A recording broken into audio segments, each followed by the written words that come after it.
അപ്പൊ അറിഞ്ഞില്ലേ? ആവശ്യമില്ലാത്ത കാലിനൊരു കെട്ടും കെട്ടി എന്റെ കാലിന് സുഖമില്ലാന്ന് പറഞ്ഞ് ഇവിടെ കള്ളത്തരം കാണിച്ചെടുക്കുക. അതൊരു പുതിയ ഒരു അബദ്ധം.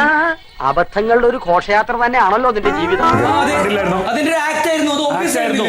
എന്റെ പൊന്നോ ഒടുക്കത്ത അഭിനയം. പാത്രം കഴുകിയിട്ടില്ല, ആരും എന്തായാലും പാത്രം കഴുകിയിട്ടില്ല.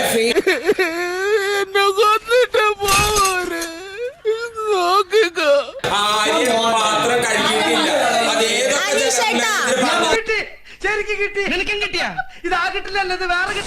ഇവൻ സമനില തെറ്റി ചെയ്യുന്ന ഈ ഇടയായിട്ട് ഇതിന്റെ സ്ഥിരം പരിപാടിയാ. 10% പോലും പാത്രം ആരും കഴുകിയോ? കവി തല്ലു വാങ്ങിയിട്ടേ പോകുന്നാ തോന്നുന്നത്.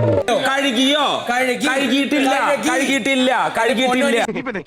എനിക്കതാ മനസ്സിലാകാത്തത്. അല്ല സാർ, ആളറിയാതെ വേണ്ട അഭ്യാസം നടക്കണ്ട. നീ ആരാ ഈ ഹോട്ടലിൽ?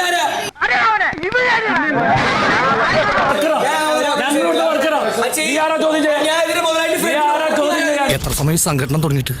കുറച്ചു നേരമായി. ഓ, ഞാൻ കുറച്ച് ലേറ്റ് ആയി പോയി. ഇതൊരു നടക്കി പോണ ലക്ഷണില്ല. ഞാൻ ഇവന്റെ 2 വാങ്ങിച്ചിട്ടേ പോവുള്ളൂ. ഇത് വർക്കിംഗ് ഏരിയക്ക് പുറമെയുള്ള എന്നെ തേച്ചതാണല്ലേ? ഒരാവേശത്തിലെടുത്ത് ചാടി വേണ്ടായിരുന്നു അല്ലേ? സബ്സ്ക്രൈബ് ചെയ്തേക്കണേടാ. പൊന്നു മോനെ.